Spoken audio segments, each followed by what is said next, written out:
Hey guys, this is Lance and Matt, and you're listening to Project Offbeat, a podcast that helps you explore careers outside your usual corporate setup. Oh my God, Matt! Nandito na naman tayo sa shoot natin. Third shoot this week. Can you imagine, pre?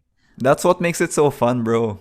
Exactly. I think this is a career high sa mga nakikinig ngayon. Career high namin to, lima, tatlong shoots in this week, no? But yeah, I think nothing stops us from really meeting new people and meeting the greatest careers out there, no? So it's really our passion to keep on continuing. Syempre ngayon, nakikita naman natin sa news, medyo tumataas lang yung COVID cases. So let's hope and pray that the country will be okay on that one, no? Kumusta ka, Matt? How are you today? How are you feeling now that we're shooting this on a Friday night, by the way? I'm feeling very excited, especially for our all of our guests actually. It has been such an amazing season. I can't believe we got the guests that we've had. So makita mo naman yung lineup natin. So amazing. Yeah, dati Friday nights namin, umiinom lang kami. Ngayon, podcast na ngayon. So anyways, why don't we get it started, no? In today's episode, we're featuring someone I sort of met and knew about and learned about, no? I'm saying sort of, Matt, no? Kasi medyo kakaiba eh, no? During my time in Ateneo, nagtuturo kasi ako then, I think a few sems back. I took a part-time gig kasi sa Ateneo to be a case writer. So, para sa mga nakikinig, no, basically a case writer is someone that does research, reads a lot of transcripts, looks around for different entrepreneurship, and then you write about it, and then it becomes a case that students in Ateneo will be using forward in their courses. And Matt, I wrote about this social entrepreneurship called Balangay's Best during my time then. And for all our audience, this was a social entrepreneurship na whose advocacy is to promote sustainable fishing. Later on, we will break down what this, sexy concept is about, no? And siguro yung connection lang nun to our guest today is she is the co-founder of Balangay's Best. And honestly, kahit nakilala ko na siya sa website, sa Facebook, sa transcript, sa lahat-lahat na, it is just my first time meeting her. But I feel like I know her so much already, due to all of these research. Talk about meeting your heroes and all, Lance. Exactly. Well, our guest today is not just a social entrepreneur at heart. She's also a sustainability specialist in Plastic Bank, an organization that aims to promote organized plastic collection and recycling. She also goes by her blog name, Wondrous Mermaid, a metaphor who has no fear of depths, but a great fear of shallow living. That is so interesting. Kung, sa mga audience namin, kung nakikita nyo lang yung background ng guest natin ngayon, she really looks like a mermaid, no? Anyways, without further ado, our guest today is Miss Dhang Tecson, joining the show to talk about the off-beaten path of social entrepreneurship and sustainability. Good evening and welcome to the show, Dhang. Kamusta ka? Hi, Lance and Matthew. Pleasure to be here tonight with you guys. And this Friday night, no? So, happy to share my journey siguro in social entrepreneurship and sustainability. And I think this two topic is very close to my heart. And I think when I started with this journey, I think parang medyo onti pa lang kami. And right now, because I also champion, I also do like mentorship and coaching. So I'm really happy to see a lot of really growing entrepreneurs and sustainability practitioners in our country and in Asia also. Yeah, even in our fellow podcasters nga. We're actually seeing a lot of podcasts right now advocating for social entrepreneurship. So talagang we wanted to dissect that career for our listeners today, no? But anyways, Dang, I guess let's start by really looking at your, life and your career as for us, it's basically an epitome of being offbeat. You did nursing during college. You took up master's in Ateneo. You did some time with Gawad Kalinga as well. And now, you're a bona fide social entrepreneur. So nakikita namin, no? Grabe yung changes in life decisions and career decisions mo. Can you talk to us about this journey, and how you got to where you are today? Grabe yung diversity ng fields that I jump. So siguro it all goes back to it's because of my parents also, the way I was brought up. As early as elementary, I'm already exposed with different like outreach programs. Our family were very involved with that. So like birthdays are celebrated in an orphan or in a home for the aged, something like that. So siguro because I was too young, I was trying to figure out why do I have to do this, something like that. So parang there's a question in me that why do I have to care for other people? Can I just care for myself? As I got exposed because my parents is part of a religious organization. So it's a Catholic organization, and with that, because if your parents are leaders, automatically, right? In the Philippines, you're also trained to be leaders, right? So from there, I got more exposed with really communities like marginalized one. And from there, little by little, I try to understand that all the things that I see in the TV are realities, like realities on ground. And I felt that I think I realized it further when I was in college. So when I took up nursing, there's really a course, nursing, community nursing. So that's where I got a chance to live in different marginalized community here in the Philippines. We've been providing like health services and at the same time community development programs wherein we mobilize. I got to see total picture of a community kasi pag community nurse ka, yun lang yung kagandahan pala in the Philippines. Because most of the course, especially in the health, it's really attached in the community. You really, parang reality-based talaga yung mga ginagawa. So that time when I stayed for a month in a marginalized community, yun yung tinatawag na immersion. Para ma-realize mo, parang day-to-day activity nung parang ng foster family ko. And that time, that's where I fully realized, oh my God, I didn't know that people are experiencing this. Like, for example, the family that I live with, they don't have water. So the water, like I remember that time when we ate, I usually like provide an allowance for food.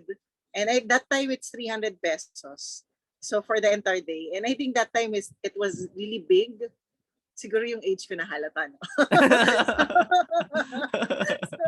So during that time, that's really big because the 300 pesos covers the entire day, but technically you could just buy Starbucks and it costs you like one meal and one drink, something like that.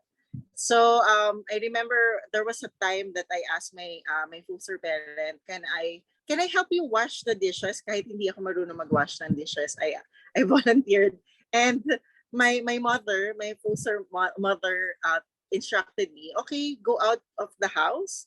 Like I didn't understand, why do I have to go out of the house? Then she told me, you would see there's a pail o parang may planggana sa labas. Grabe. Then meron siyang tubig, yun yung gamitin mo pang hugas. Then I realized that water came from rain. So sinasalok nila yung mga tubig pag umuulan and yun yung ginagamit nila as water. Ibang-iba talaga, no? Ibang-iba yung so pamumuhay. That's like, so ko bakit ganun? Parang sa bahay ko meron kaming sariling water. Di ba? Parang hindi ko siya problema. Kasi I just go to the parang faucet, then from there's already water. Then I wanted to take a bath that time. So sabi ko, saan po yung CR natin? Sabi niya, ay hindi, nandun siya sa gitna. So it's a public toilet. Oh, so wow. na parang made of roof. And oh my God. I have to take a bath by night because or else you would look like a bold star because people would see you because it's like a makeshift roof. And I think this is one of the few experiences that I have that really became an enlightening moment for me. Na oh my God, parang I wasn't as a person, I wasn't even like contented with all of the things that I have in my life. But apparently I living more than what others can even afford.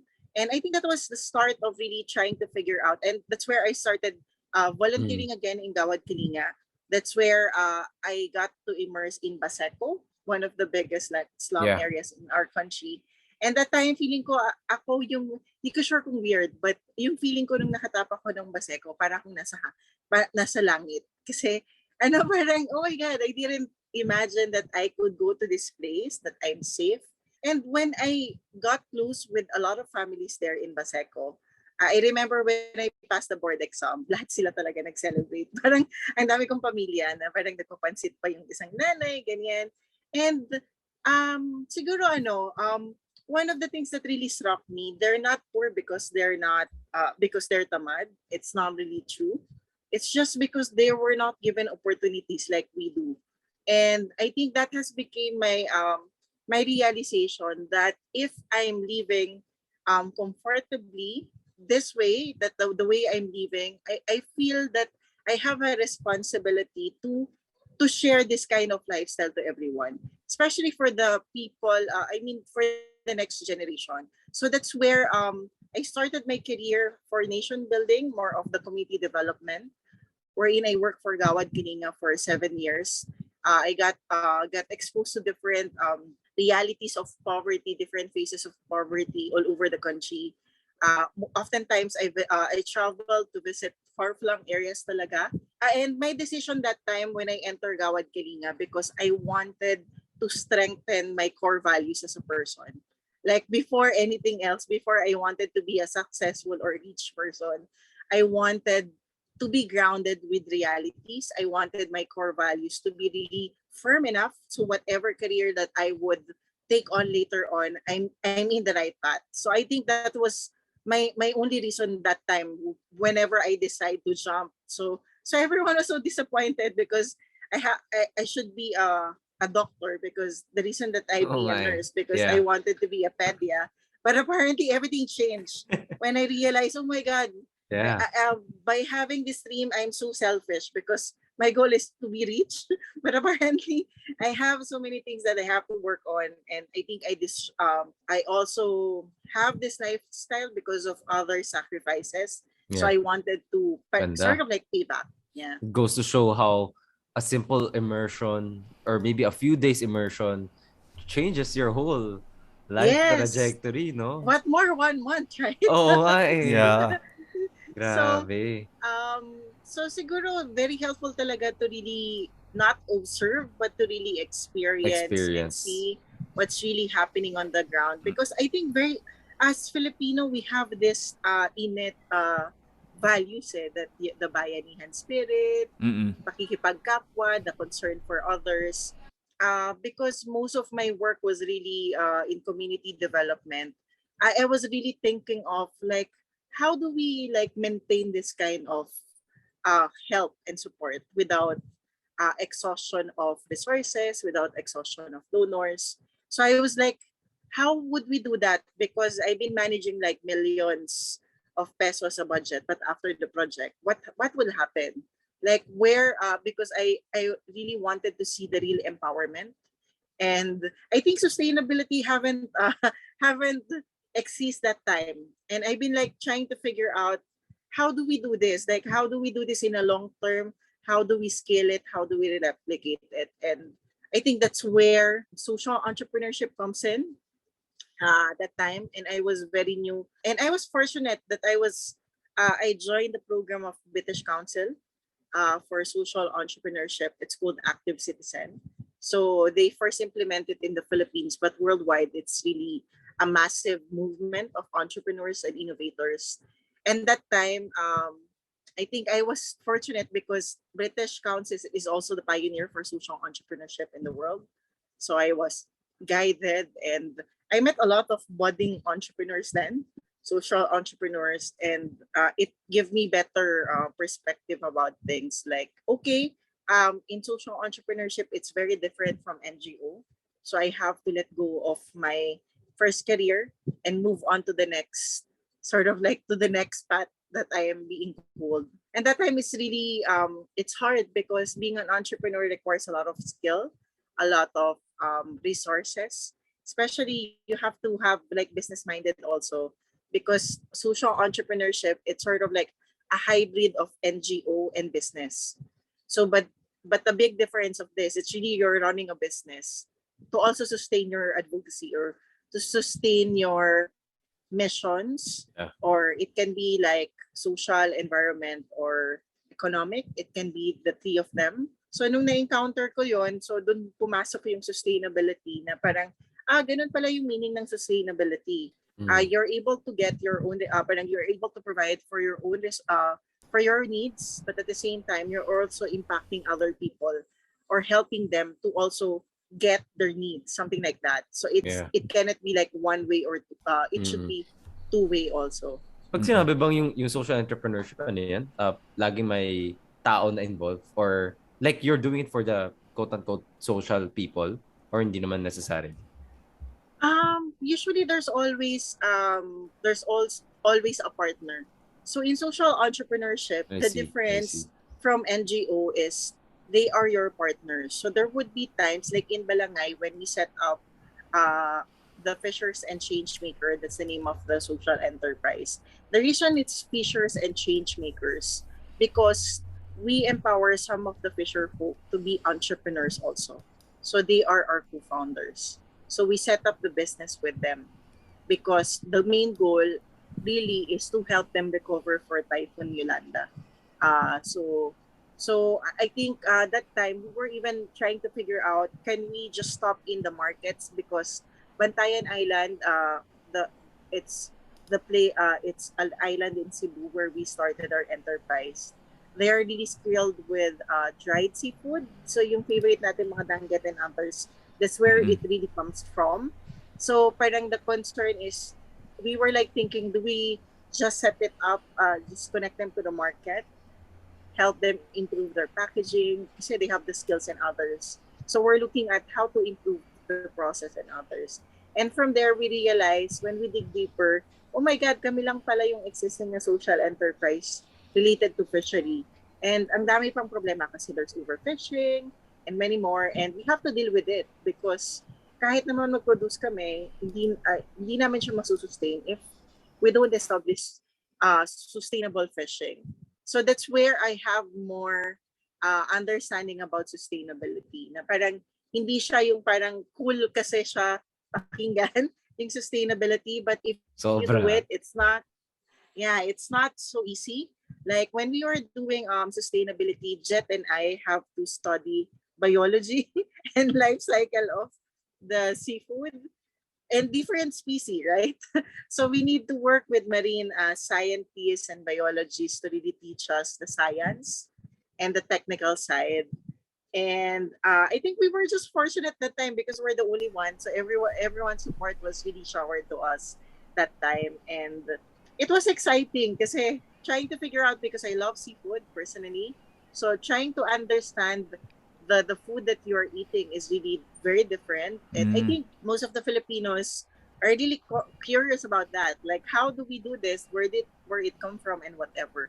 So something like that. And because traceability is being a trend also that time. So I think a lot of things happening that time. I think sustainability booming and many more. And right now there's a lot more terms to use, diba, for sustainability. So From your work in Gawad Kalinga and your work in community development, I understand that you wanted to create a social entrep, but why was it specifically with the fisheries that you yeah. actually the reason for that is in my work in Gawad Kalinga, part of our work is to really to be part of disaster relief and rehabilitation. Okay. So Okay. so oftentimes if there's a disaster, we're also frontliners. Like we were sent to different areas Right. where disaster happens. We do the relief operations during the calamity, and at the same time we participate in the rehabilitation process. So during Yolanda, the Typhoon Yolanda, most of the founders or the team of Balangay became part of the rehabilitation process. Wherein we distribute boats for the fisher folk. We do the briefing. We try to help them at least to recover from the calamity. Also, most of the areas that I work with are really islands, like Region 4, Region 5. So, and because I love the sea also and seafood. So when the opportunity comes that I've been trying to figure out a sustainable Specialization. yes, Enterprise? like how to Okay. jump in the Yeah. social entrepreneurship, like how to I see. test this. I think the opportunity was in Bantayan Island with the fisher folk because they are already organized. They have the boats, but we realized that after the Gawad Kaninga program, it wasn't enough for them to fully Yeah. recover. So that when we were having a dialogue with them, one of the things that they brought up was livelihood. Mm-mm. So that time, I thought initially I wasn't so interested because I don't know like how do we start this Yeah. until our team just suddenly okay, do we want to invest? And we started like creating prototypes already of product. Like we Mm-mm. get samples, so just to add. And that time when Jet went to Manila and spoke with me, like, Dang, we have 25 families. And that time I was like, oh my God, I didn't even like think of getting married soon, but you've given me like 25 families to Are lead. these like big And families or hindi naman? yeah, Uh, usually like Fisher folk are really big families. No, so I can parang I was like, imagine. Yeah. oh my God. Like I didn't said yes yet, but apparently there's 25 families waiting for Damn. us. And I Grabe. have to jump that time and okay, Jet, but my first format is for me to experience and immerse myself. Yeah. And when I did the immersion with them, like we did fishing, I have no reason not to say yes with that. That's why and because I love seafood also, Yeah. so I am very curious how to connect all of this and how do I pay back because in my previous community development, in my experience as community development worker, I work with a lot of fisher folk. So they feed me with free seafood and Oh, everything every time they see me.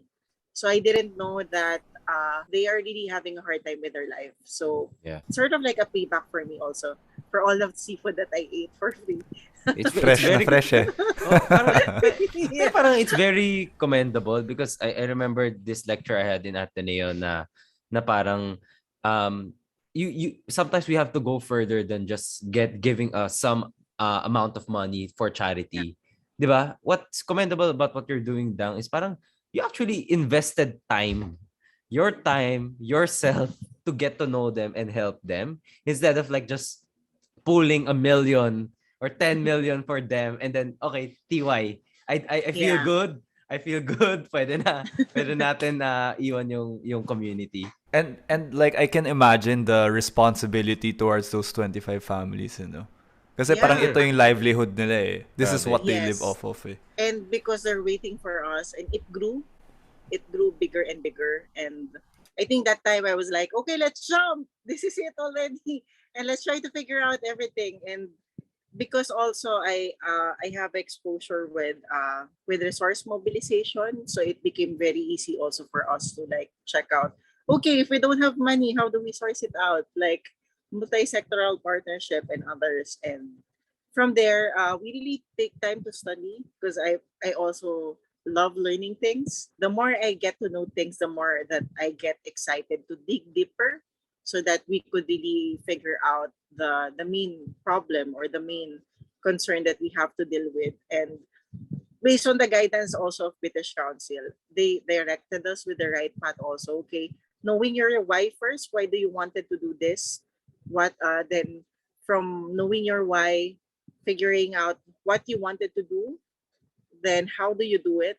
So I think it became very clear with me because the British Council training, it's like a boot camp. So I was close in a farm for like 4 days just thinking about my enterprise. And I think that was the first time ever that I think about it. And like, oh my God, I think I have to really invest into this if I really wanted it to grow.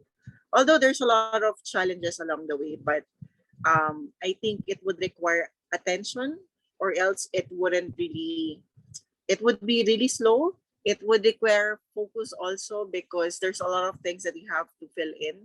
But you also need to be clear also as an entrepreneur to what extent are you willing and are you capable of addressing it because technically you cannot address everything. So that's why when we created the model of Balangay's best, there Mm. are some things that we need to outsource in terms of partnership. Like the technical side, we partner with an NGO called Rare. So most of them have marine biologists and they really know what they're doing. So we partner with them to help us address that side.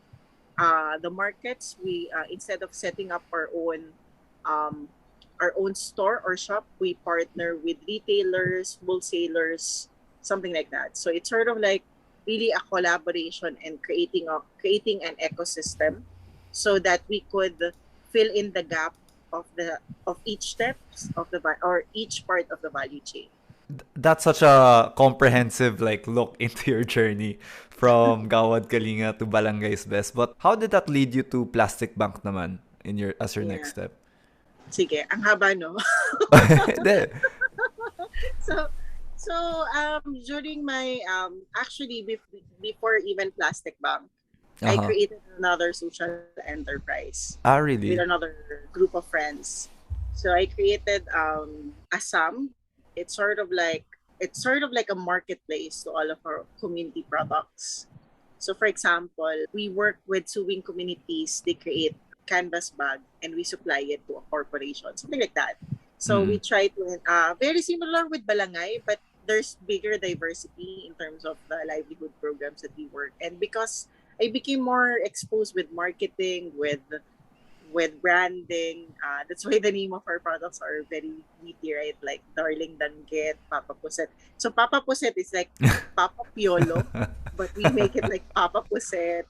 Mommy Dilis is like Mommy Jonisha, but like Mommy D, something like that. So you that time when I set up this other business, which is also became a marketplace for Balangay.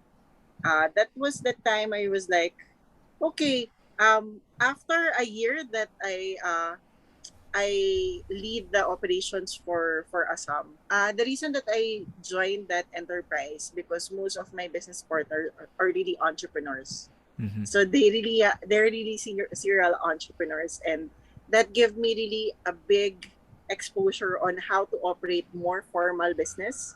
So that's why I enjoy it the most, and it became stable faster. Like within 6 months, we were able to recover our capital and others. So I turn it over to my partners, like because it's stable. I think you have. And I remember one of my mentor was telling me, "Dang, it's not about you running the business all the time. It's more about creating succession plan." So I was so curious about how do we create succession plan in social entrepreneurship, and that was the time I was taking my masters in Ateneo. That I wanted to really take Balangay seriously into the next level of really exporting and others. What happened was it wasn't ready yet, so we need to fix certain things. So I was like taking my masters, and certain things are being fixed in Balangay. Plastic Bank reached out to me, and they were Mm. saying we wanted to restart our operations in the Philippines because they've been here like 2016, but it's not really working. And the model currently, and they needed my background because I'm into marine conservation, I'm into social entrepreneurship, and that time I was curious also because I'm already hearing the problem with plastic pollution in the Philippines. And actually, during that time, there was a study that Danggit already has a microplastic um, that time, and I was like curious with all because I became also I joined the industry planning for fishery in the Philippines, so I got to see a lot of problems beyond the overfishing, and one of the problem that I saw that there's no concrete solution is the plastic. And for me, when I was checking it with Balangay, no matter what I do in Balangay, even if we address overfishing, if we don't address the plastic pollution, there would be plastic instead of seafood in the sea. So that was True. sort of like Grabe. Yeah. my distinction. Like, oh my God, why is it like Yeah. everything is like popping in that I have to deal with? And that was the time I was like telling my partners, can you focus on Balangay and I would focus on this so that technically it's also affecting what we do and our advocacy also. So that's where I jump in with Yeah. Plastic Bank. I could imagine yung hirap niyo ngayon na nag-pandemic, because you could see the plastic is, I think, more used than ever Kasi parang Yeah. everyone's like trying to stay clean and stay safe, right? Yeah. Is that a Yung mga challenge face mask, for? ganon. Oh, 'di ba? How are you Um, faring ngayon na in plastic bank given this pandemic? I think the good thing about Plastic Bank, siguro just to explain, Plastic Bank is a social enterprise. Our goal is to stop ocean plastic by through recycling. So technically, for example, the waste collectors, if they collect water bottles, it would be brought to our collection point or branch, and the branch will bring it to our processor, who convert it to pellets or flakes. And this pellet or flakes, these are used to create a new product or packaging. So we're creating circular economy in plastic bank. So that's why I'm very curious. Like, how is it happen? Like in plastic bank, we are the market. So like whatever we set up, somehow it's okay. And most of the clients that we have are disinfectants or personal care. So it increased more during pandemic. So it wasn't really that much of a challenge, but I think we had a challenge more on the logistics because that's where you would see really discrimination because we work with junk shops and materials recovery facility, and oftentimes these junk shops are informal businesses.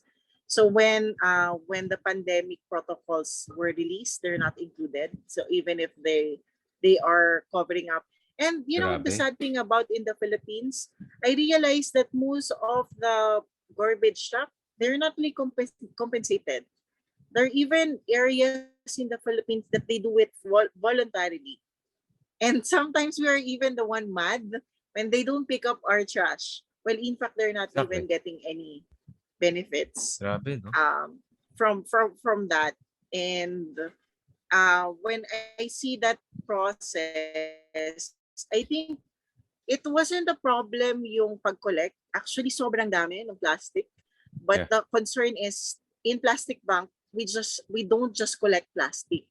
Before we collect a certain plastic, we would ensure that there's someone who will use it as their product.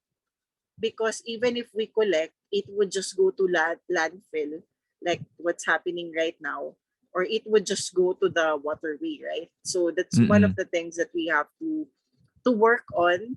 And actually, during pandemic, we even grew double in the Philippines. So we are fortunate because we have a blockchain. So we have a mobile app wherein we could monitor every single uh, uh, person or every single part of our value chain in our mobile app or in our alchemy, which is very different, right? From my experience, like I was so curious, like how do we use technology to make like how do we ensure that we could operate no matter how big the scale, and we could still sustain it, and we are ensuring that there's traceability, we're impacting people, and I think that's what get me excited with our model in plastic bank. Galing no, So Lance. Parang it's so similar to running an actual business where you incorporate technology and create like scalability, where you do prototypes, then you kind of test it out first. But in this case, of course, you're actually helping a community. It's not just for profit gains or whatnot, diba? right now, 3 years, I'm handling Philippines, one of the biggest in operations and in terms of really recycled plastic. It was just a middle last year when I started transitioning. So I'm handling dual role already in Plastic Bank. So last year I was fortunate to be given an opportunity to work with all of our operations team. So all of the operations manager of Plastic Bank in the countries where we are existing technically works with me. So I mentor them and coach them. So I think the learnings really massive this time because I work with multicultural and the strategies also it became faster. So I think yung maganda kasi multiple countries, doon ako na-excite na parang how can I excel or parang how can I scale up an Mm-mm. enterprise with a multinational parang operation. So doon ako na-excite na I wanted to be part of this and to be part of the solution because I'm very my marine conservation is very close to my heart, but at the same time social entrepreneurship, I wanted to really make it as a successful one by helping people really perform well or to really do well in their work in a social enterprise. So parang that became my advocacy now. So parang part of that because of my exposure also as an entrepreneur and with British Council, and I got a chance to visit some countries to explore sustainability. So I was able to visit New Zealand and meet sustainability entrepreneurs Yeah. all over the country, and that gave me more excitement na parang, oh my God, pero super advanced sila. They're talking about renewable energy, but tayo parang, hey, we're still talking about survival mode, basic needs Uh-oh. muna, Yeah. ganyan. Yeah. First And world. I get, First world. yeah, Eh. and I get to meet like, actually that time I became very proud to be Asian because I was with 7 Asians when we flew to New Zealand, and that time so like, oh my God, I have to rethink of things. Nasabi ko yung sustainability, it's not enough that I'm doing it in my company. Yeah. I have to do it in my personal life. I have to apply it Ganda. little by little. So I have to like change a lot of things like little by little. Like if I wanted to be really a champion of sustainability, I have to practice it Yeah. in my daily, at least a little baby step. So I started diverting to like zero waste, like a Yep. little by Mhm. little. I started to practice and start supporting different entrepreneurs and local products. So that's Yeah. where I tried to see the gaps also that, oh, I could make a difference by practicing this kind of little behaviors that could impact also what I am doing. Now, would you say, ang napansin ko throughout maybe the first 30 minutes of our episode, no, that you always talk about parang sustainability and social entrepreneurship, that you put a lot of thought and research to it, no? Parang unlike any other business, you always need to learn first about the life cycle of the fish, how do you recycle a plastic, diba? And now you're telling me that it also has to permeate in your lifestyle, diba? Would you say that the career of social entrepreneurship and sustainability requires way more thinking and research than just the ordinary entrepreneurship? Yeah, I think not only an entrepreneur, but per se being a businessman, Mm. I think that's what I learned also from Ateneo when I took my master's, that it's not enough that you have experience.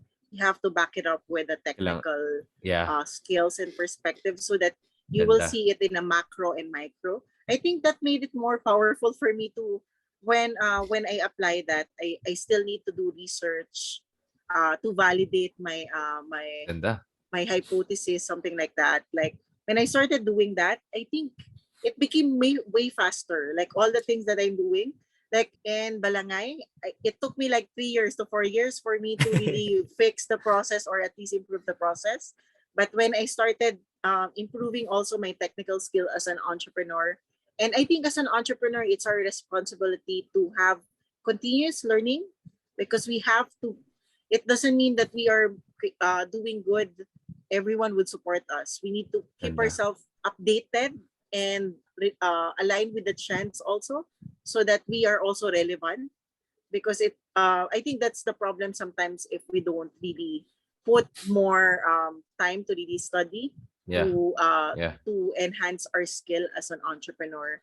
And when I did the usual process of creating a business, like the formal one, when you do internal and external assessment, I think I've seen my enterprise way better. Like the way like the first time I think of it, it was very different when I started validating it and trying to Ganda. figure out, or at least getting a benchmark from other.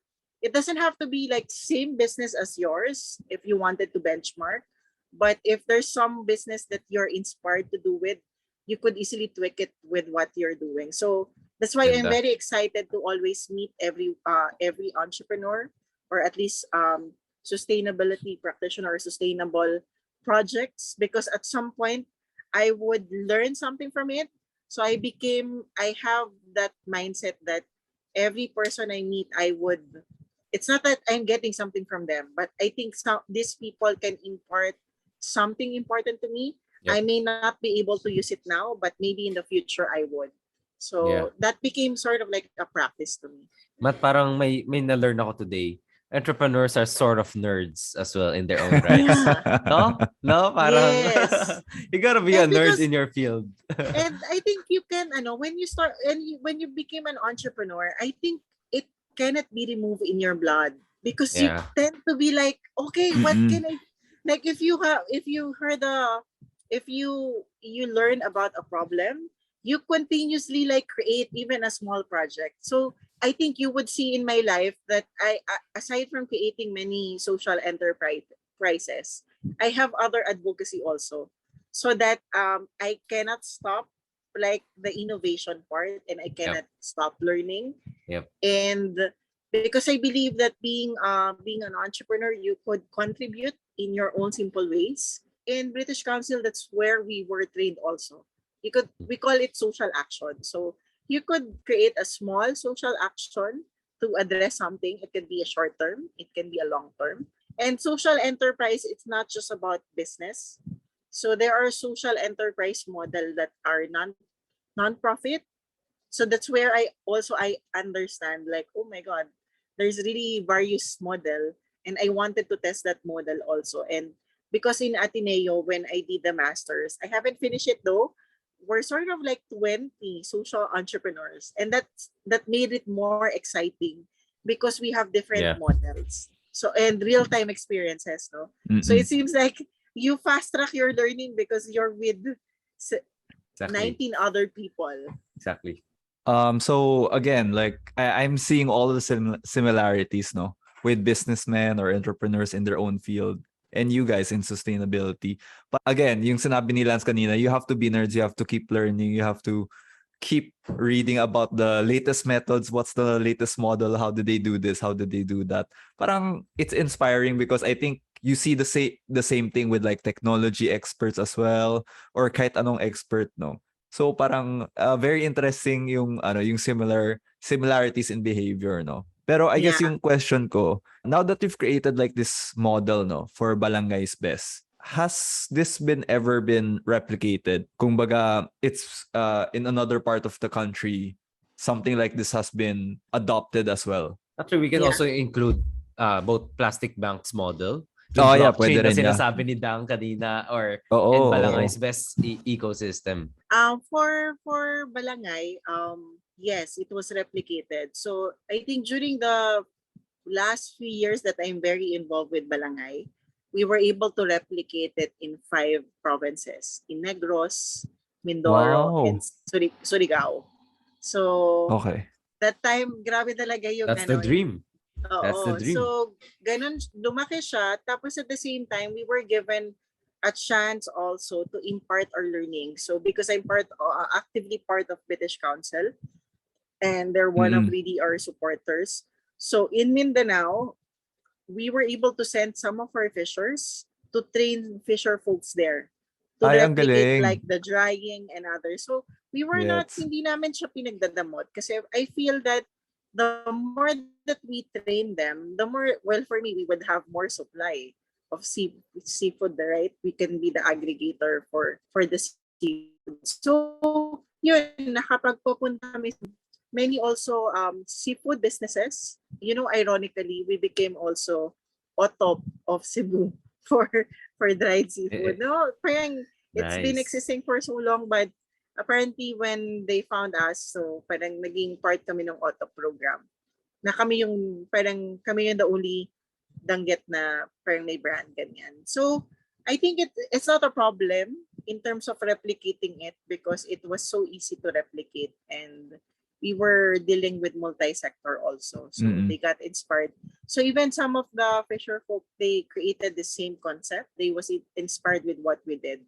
While in Plastic Bank, as I mentioned, yes, we grew way bigger in the Philippines. Right now, I can't even believe it because when I started in Plastic Bank 2019 around July, we're only 3 branches or 5. Now we have 200, and we have 2,500 members. And in Wow. terms of model, we have 6 sustainable models wherein we could just Mhm. replicate every parts of the Philippines. Currently, we're exploring to expand in Cebu, in Visayas. In Mindanao, we are thinking we have a lot of interest because we piloted a citywide model in Naga City in Bicol. So that's sort of like Uy. a very strategic partnership for us because we wanted to really explore how do we complement or how do we help the government comply with the law, which is the RA 9003, the solid waste management. So it was very enriching. And because of my experiences in the Philippines, I was also, I'm transitioning with my full-time global role in Plastic Bank, wherein I support all of the operations team and operations manager because of what we've done also in the Philippines. And I'm very excited because we just expanded in Thailand and in Cameroon this Galing. summer. And I was also overseeing and somehow supporting our team. And this is a different model again. And I think that's what excites me in Yeah. Plastic Bank because there's technology, and I think I've reached my point in life wherein I'm already at the mature phase of being an entrepreneur. So it's sort of like creating and creating, and here it's more of my role in Plastic Bank. It's more of really replicating the entrepreneur within me. So I'm also happy that I'm not leaving Philippines, but I grew my team in the Philippines also.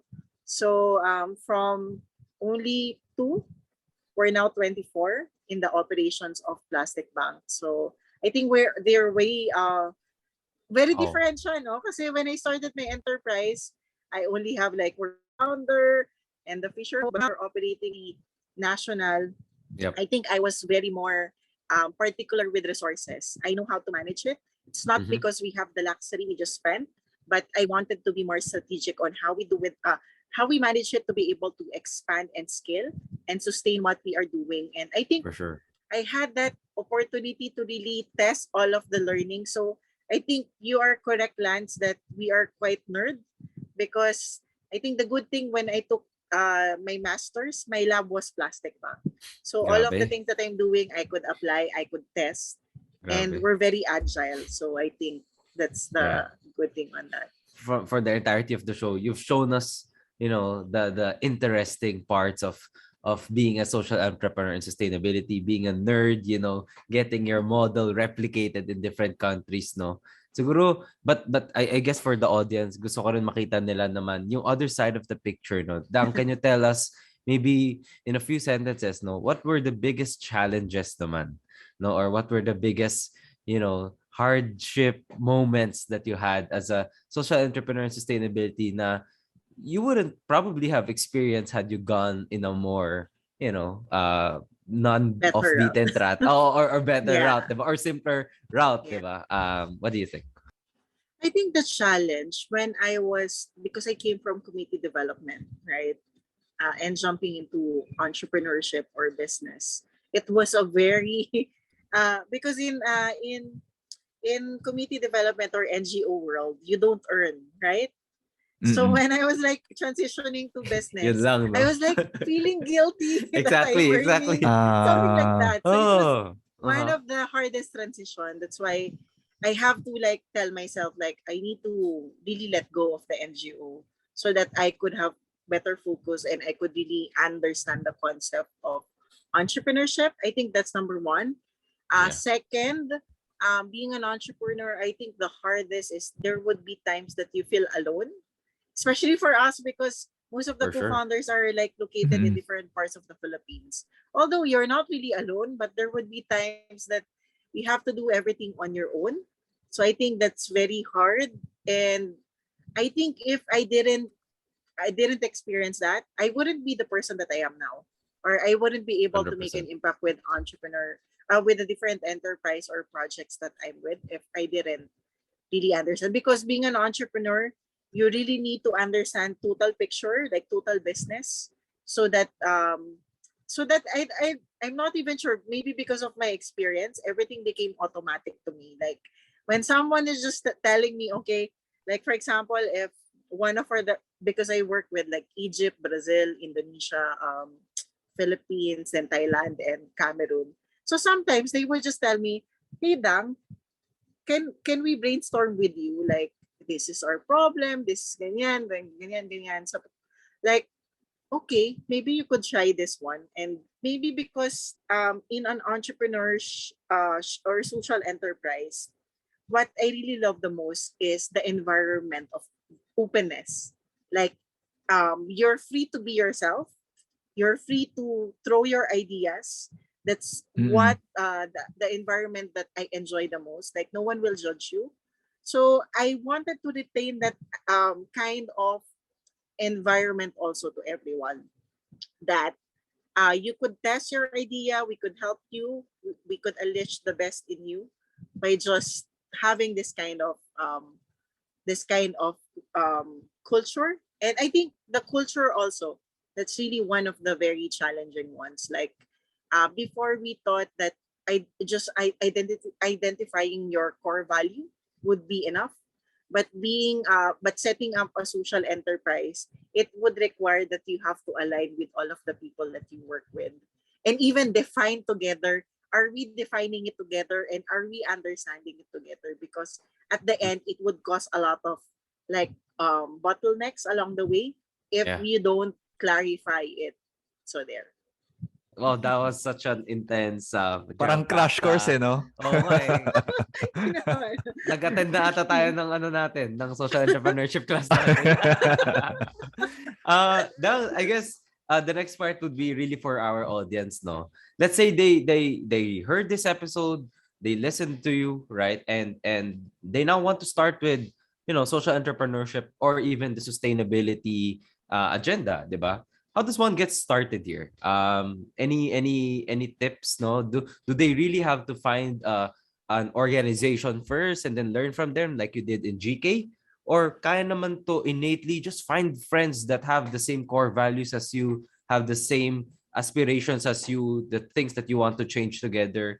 How do they get started in this trajectory? I think the first one is trying to figure out your why as a person. Like, with all of the problems Yeah. in the world that we face today, or all of the Ay, things, yeah. where do you see yourself like trying to contribute in finding a solution? I think that's number one. Because if you're very clear with that, like for me, I also try to explore where I wanted to really make an impact. Then at the end, I realized my reason was I wanted to be part of a movement wherein I empower social entrepreneurs. I don't want to be very specific, like, oh, let's help seafood, or let's help. I wanted to be the one capacitating social entrepreneurs to be successful and to really achieve their mission or goals in their own enterprise and in their personal dreams. So I Ganda. think that's number one. Second, once you figure out your why, you have to test it, because you won't figure out if it's gonna work or not. Don't be scared to make mistake, or at least to take risks, because in those mistake, in those risks that you would take, that would direct you to the right path, and that would give you like wisdom. Okay, which should I do next? Something like that. Yung next would be find your tribe, or Mm. find your like comfortable group Yep. who can understand you in what you're doing or in this journey that you would take, because not all of your friends and even your family can do that for you. So that's very important, because especially if you're struggling and others, this group will provide better perspective for you, Exactly. and support also. Another one is get a mentor. So if you figure Mm. out what to do, you Yeah. have a group, you could have a mentor, but don't rely to your mentor to decide for you. Your mentor or coaches are there to give you other Mm-mm. perspective or to guide you, Mm-mm. but it's up to you which information you would put into action. Is there And like it, a group of like social entrepreneur mentors na or social entrepreneur Facebook groups? Hindi ko alam kung yeah, there yeah. is. And Ah, actually, we talaga? are Yeah. fortunate in the Philippines that we have a lot of groups. Mm. Like for example, Ashoka does Mm. seminars, BPI CNAG. Mhm. Ateneo has, Ooh. and Mhm. a lot more groups actually. Ashoka. So we are very fortunate actually because when we started the social entrepreneurship journey, could you imagine we are able to travel to different parts of the world and locally without even spending because we have these programs. And there's a lot of things online also. Yeah. So you could just subscribe. And I think that's what Galing. we do. Like we capacitated with the seminars, trainings. We try to invest on this. So the investment is not just physical but network. Investment can be also learning. Like there would be times that you would go to an event not to earn or to have sales, Network but lang. a network sales, a Yeah. different kind Mm. of profit that you would take Yeah. on. If you have total business, having perspective with total business, or at least you research also, I think that would give you better idea on the opportunities on the specific problem that you wanted to answer or to find a solution. So even me, actually, Mm-mm. I volunteer as coach for entrepreneurs. So there are because there's a lot of competitions now in the Philippines that you could join if you wanted to incubate your social enterprise or you're in the more accelerator phase. So you could just Google that or Facebook. There's a lot also. And maybe network also. Try Mm. to build a network, not in a way that you have so many friends, but in a way that would give you perspective and can support you. So I think the good thing about being a social entrepreneur, if you meet other entrepreneurs, they are very generous. Like, okay, if they learn that this is your Oo nga eh. challenge, they would like, okay, I'll help you with that. I think I have a contact. Maybe you could Yeah. reach out, something like that. Parang So startup it's sort PH of group. like, Startup PH group, Mm-mm. ganun yun eh. Parang, di ba? Chat ka yeah. lang, uy, I need someone. Ang dami magre-reply sa'yo, right? Yeah.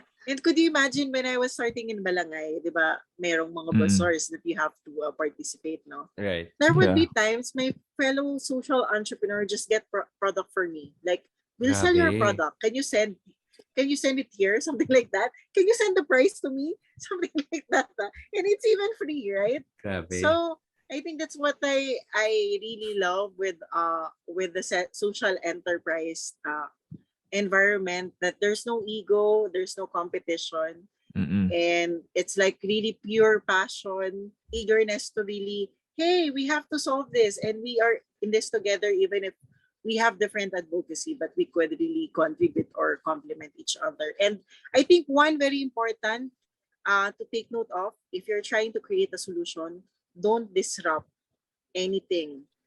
So I think that's one of the learnings that I have. So, for example, in Plastic Bank, when we are starting here, we observe, we listen, we immerse. I think those are very important ones. You have to put you the empathy. You need to empathize the most with the people that you would work with, and no assumption. Communication is always key, 100%. and Yeah. yeah, 100% in everything, and no assumption also that this would gonna work, because in social enterprise you have million times to iterate something to really make it work. So I think that's one of the things that you should everyone would really take note of if they wanted to jump in this career. Disruption means kung ano yung meron na, kunyari kami, yung waste management naman, ginagawa na yan eh, di ba? And Mm-mm. marami nang nagko-collect din ng plastic. So, the goal is how do we complement? How do we enhance? So, sometimes the solution that you needed to do, it's not, hindi siya kailangan ikaw yung gumawa ng idea or original siya. It can be an Mm. existing, but you have to enhance it.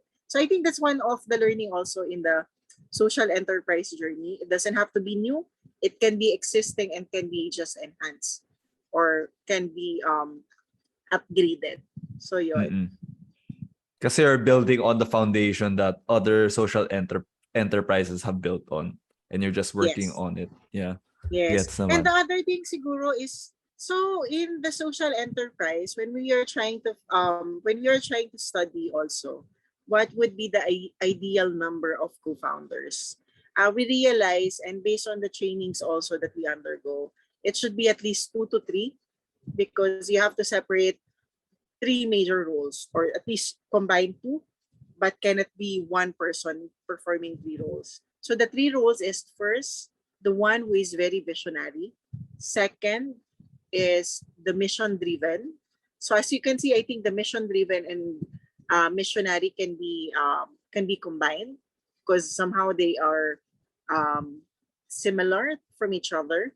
The next one is the operations. That's also where I realized, oh man, no, you cannot combine vision to operations. And there are times that you need to detach yourself. So even me, Yeah. as a leader, when I was like growing, I was so paranoid. So I was like, because I was like telling Plastic Bank, hey, my two requirement to join you is, first, I have the freedom to explore and experiment what would work.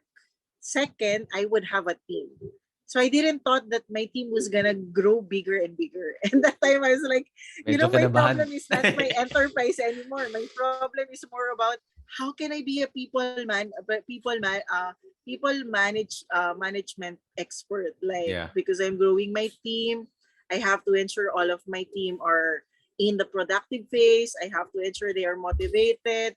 I have to ensure the culture is there. So something like that. So it's a different kind of experience when you're growing, and I was like so paranoid. Like, how can I better support my team on this? And I did study again. So that's the time I joined another fellowship, like trying to figure out how does other people work with bigger team, because I'm used to like doing it with small group, but not on the Mm-mm. big group. And I realize as a leader, I have to detach myself from time to time. It's okay that you do you have to be involved with the implementation, but the very important thing is you have time to reflect. It sounds corny, it sounds like mushy, but I it's really agree. important, Yeah. because the more that you have time to review and Yeah. evaluate yourself Your or the journey. Yeah. operation, the more that you would gain, like, oh my god, next time I should improve it this way. Super agree. It's so nice because I could relate, no? Me and Matt, every after season of maybe 10 to 12 episodes, we sinasabi namin social media, oh, we're taking a hiatus to recover, no? But in reality, me and Matt just really parang the day after we talk about how to improve. Kasi you Yeah. need that time to really, uy, ito yung ginagawa natin and how can we take the next step, right? Yeah. And sobrang ganda nung you mentioned that reflection is super needed to before, para hindi tuloy-tuloy yung trajectory mo, right? Okay. Mga ka-offbeat, thank you for listening to us. Thank you for taking the off-beaten path mentor slash professor slash leader, Dang, thank you so much for all of those insights, no? Parang nagkaroon kami ng masterclass ngayon ng entrepreneurship. Tama, Thank you tama. also. It's all such a meaty episode, no? I mean, Matt and I were taking notes on the side, no? So, maraming salamat, Dang, for joining us in this off-beaten path. I'm sure our listeners will get so much tidbits here. I guess, Dang, as we end, can you let people know where you are right now and what you're excited about in the next few days? Yeah. So what I'm excited, Una, for Plastic Bank, I'm moving to global role. So I'm so excited to work with many countries where we are working, and to co-create with them and to mentor many. Before, I didn't see myself being a mentor, but right now, as I see that little by little, I could really make an impact, achieve a lot of problems. I mean, being contribute in creating solution to many problems by empowering leaders, innovator, entrepreneurs. So that's where I'm at. Then second, I'm also excited. I'm cooking one social enterprise. So Wow. I'll be launching very soon with But some this of does my not mean you co-founders. leaving Plastic Bank or Balangay, no? It's No, just a truly new. yeah. Wow, wow. Talk about For Plastic busy. Bank, I'm not that active, but Okay, okay. I from see. time to time I support. I see. For Plastic Bank, I'm here. So I'm taking on more of the operations, really. Mm-mm. helping different country operations team to really find their ground, do more, something like that. And for my other enterprise, I'm doing it as sideline for now. So it's exciting because it's connected with one of my advocacy, because during pandemic we launched a hunger mitigation program. So because we're ending now, because it's almost end of the pandemic, so I'm converting it to a social enterprise. So we will announce it very soon. So there. Exciting. I'm sure Exciting. mga co-offbeat siguro nahanap na ni Dang yung visionary and operations teammates niya, no? Yeah, actually yes. Kaya ready na siya mag social entrepreneurship or okay, next up Dang, how can people contact you in case, ang dami mong na-share today, they're interested with sustainability, with social entrepreneurship, or even perhaps seeking you as a mentor, diba? How can they reach you best, perhaps in socials or in email? They could reach me in LinkedIn. So my name is Dhang Tecson in LinkedIn. So second, maybe you could message me in Dhang.Tecson at iCloud.com. So in case you Okay. wanted any support from me, I will try my best to answer as much as I can. But please make sure you introduce yourself to there. So I wouldn't check it as a spam, no? Just a Okay. keyword. Right. And I guess, Dang, like with all our guests, our final question for you for this offbeat episode, in 1 to 2 sentences, no? Para sa'yo, ano ang offbeat? Ano ang off-beaten path? Yung off-beaten path, siguro something very different. Obvious naman, di ba? Off-beaten path is something different, but it doesn't mean that you're the only one magaling.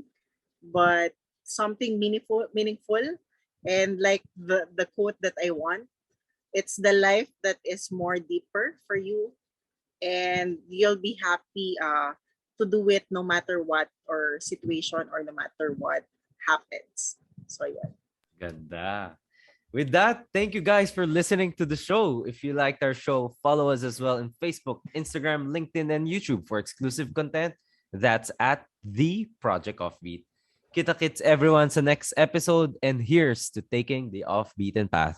Thank you, Dang, and have a great day. Thanks, guys. Thank you.